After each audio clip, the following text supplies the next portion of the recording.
let's talk about Andi Weimann then, because reports have been coming out first from Bristol Live that Andi Weimann was in advanced talks to sign for West Brom, who are our Championship rivals.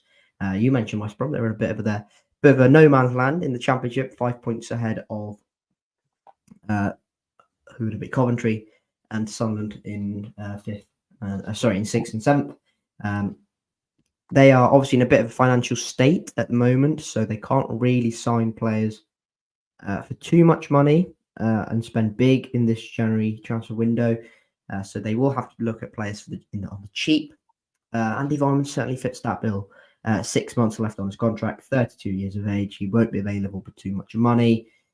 Bristol City probably looking to offload with the fact that we won't give him a contract extension as well. Obviously, a lot of, I'd say, sentiment around Andy, but probably time to move on. I think his time has come, and I think we can all agree that it's going to be a sad day when he leaves. And he's done great things for the club. He's the longest serving player as of now. He reached his 50 goals, and there's obviously great memories with him. I mean, we'll always remember that season. He completely carried us with his 23 goals in the end. That was something else. The Sheffield United hat-trick, Millwall hat-trick at home, which I was at as well. That was a good one. He's been amazing for us. The what double? The Cardiff double. He got a brace at Cardiff, didn't he? Yeah, exactly. And then he did this, and then he did the Scott Murray to the Cardiff fans. That's always a good memory. Yeah. He's just done a lot for the club. He's a brilliant guy, and good captain, picked by the players. But I think he's gotten to that age. He's not got a lot of minutes, and I think just the way we're moving, the direction we're going to sign some more attacking midfielders is just there's not really enough place here for him in the side anymore. And I think we can all agree that, and he will be missed, but hopefully he goes on and can help another team. But 6 months left on the contract as well. We'll get a little bit out of his fee, and it looks like perhaps he could help West Brom just prefer a bit of depth, and he will run his socks off for any team. So I suppose it works for Andy himself because he's been located in the Midlands before with Derby and Villa, so I think his family are up there as well. So it works for him. I suppose a deal to West Brom. We don't know if it's a loan. If it's going to be it's going to be a permanent deal, but we don't know for how long. Well, it's going to be end of season or not. Hopefully for him, it's a longer term contract, and I'll be sad when he leaves. But as you said, from a footballing perspective, it makes sense. 6 months left on his contract, 32 years of age. He's not really been playing well for about 12, 18 months. Basically since the start of last season, really. He's not been playing well. He's been in and out of the side. When Manning did initially come in, he was playing, and I think that was just because Manning wanted to play some players who were quite experienced and just to guide him through the opening period. But since then, he's been out of the squad, out the side, and on the bench. And it makes sense, I suppose. And I think it makes even more sense because it has also been rumoured that because of this deal, West Brom are set to reduce the price for Taylor Gardner-Hickman, and Bristol City are set to make that a permanent deal. So, we'll talk about that in a little bit, but just quickly on Weimann. That 22-goal season, I think it was, 21, 22-goal season. He got over 30 goals and assists, basically. And Martin Semenya basically kept us up that year, and Weimann was carrying that front three for a lot of it as well. So just an amazing bloke. 5.5 years at City is it's rare in a football player these days to have that sort of longevity. So absolutely brilliant, and just a magnificent servant for the football club. A modern day legend, I'd even go as far as saying.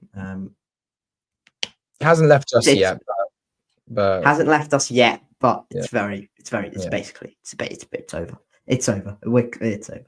But yeah, it makes sense from a footballing perspective and all that. But yes, Taylor gone Hickman then, because that's meant to be apparently set to complete in part of the swap deal.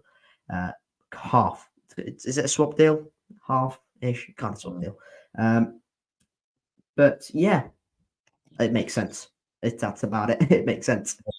If it is a swap deal, obviously benefits us greatly. Obviously, we're going to pay a bit more in return, but yeah, I mean, we signed him at the end of that transfer window on loan, our last addition to the squad, and from minute one he's been amazing, ruling that midfield, scored that amazing goal, and yeah, just he has a bit more creative aspects to him, and it's what we need. And like we've reiterated, him alongside Joe Williams or Matty James, it just has a good balance.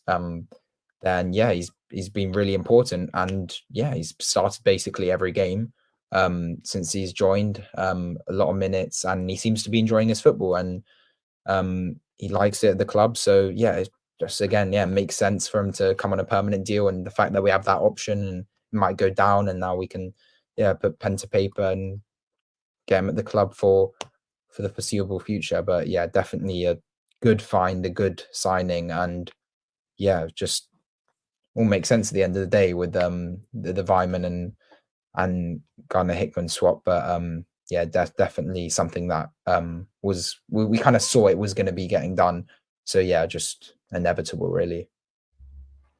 Yeah, and I couldn't have put it better myself. I think it just makes complete sense from a City perspective. We are, we need to make sure we are completing deals that are benefiting us a lot, and that just makes sense. If when a club wants to, it's perfect that West Brom want Weimann, isn't it? It's perfect. So yeah, it's all good from a City perspective, and and hopefully Weimann going out means that another player's coming in, especially in the forward departments. We know we want to attack midfielder, but hopefully Weimann going leaves a little bit short on numbers. So we have Sam Bell, Conway, Mehmeti, Wells, Cornick, Yeboah. And Yeboah, if Yeboah counts, so I'd say five first team players, and ideally you'd want one more, wouldn't you? So especially considering if we consider Harry Cornick not good enough for even Naki Wells to a certain extent. So I don't know. You tell me. Is this so? No, it'd be six, wouldn't it? It'd be six. Can I count? So I mean, Yeboah's kind of a questionable. I mean, he's still young, and also he hasn't been in the matchday squad in the last 2 games. I think it's been now. And during a press conference with Manning as well, he said Nelson's been a bit more impressive recently, and it's obviously going to take time for him to completely go in. But yeah, like you said, yeah, Conway, Wells, Mehmeti, Bell, Sykes. Cornick, yeah, we'd have to count him. So yeah, 6 we have. So we have 2 in each position at the front 3.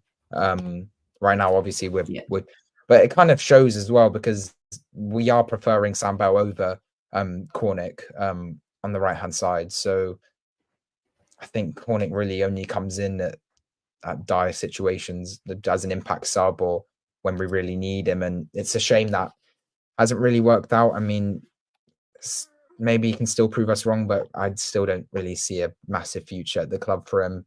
But got one wrong. Sometimes you get stuff wrong, sometimes you get stuff right. And with Mehmeti, it's obviously a different story, and I think there's still a lot to come from him, which is good.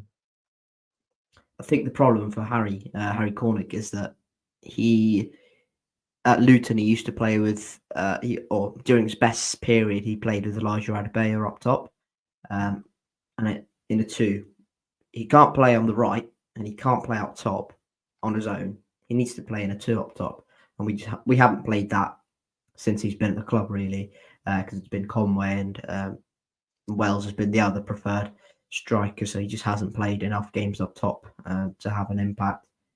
It's a shame. But I agree. If he's not if he's not gone by this summer, this upcoming summer, I'd be very surprised.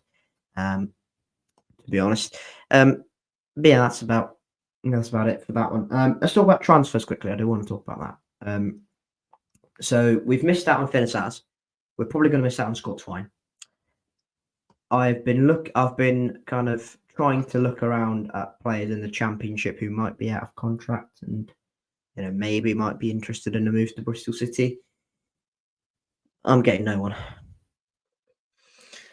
Yeah, I mean, right now we are in a situation where if we want to make a playoff push or just an improvement, which realistically is not happening, but with Weimann potentially going out and just, I mean, also Wells is on probably his last season as well for the club, where he's really going to get a lot of he's barely playing a lot right now anyway.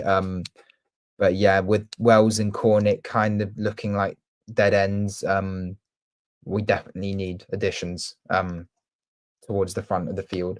And just especially like we mentioned, the inconsistency, just the lack of goals in general.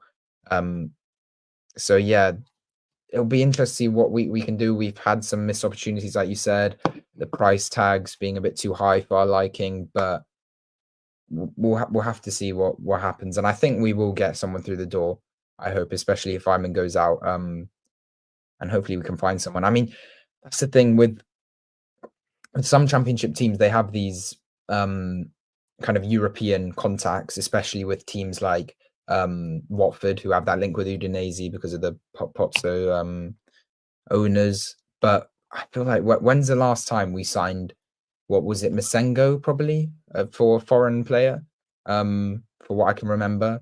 But yeah, I feel like Bajic. Okay, that's a good point. But to be fair, he's not. He doesn't count. Yeah, he's not playing. And Masengo kind of went into dead end. But yeah, maybe we can. I know it's for Championship clubs, it's not easy to have like a strong scouting network for Europe, but could be something that we can look at. I mean, lots of teams have, well, abused the European network, especially a whole with the last year, especially with all their Turkish players as well. But potentially something we can look at, because our signings have all been EFL. Well, and Ross McCrory, but English and Scottish sides, yeah. If we can price Mr. Chris Willock out of QPR, that would be brilliant, because I think his contract's up at the end of this season. So if something can be done there, that would be nice. But I'm sure there's a queue of Championship clubs wanting him top end, probably better than us. Thank you very much to everyone that's tuned in. And yeah, if you have made it this far, actually, if wherever you're listening, put a hashtag on Twitter, tag, let's remember this, tag at the 1894 podcast, saying, what should we say? Just to prove that they're worthy listeners who are listening, who are dedicated. What should they say? I know. Matiss hasn't talked about Alex Scott yet. Oh, we haven't talked about Alex Scott yet. Yeah, they don't want to talk about him. Yeah. Pring to score Pring scrappy goal.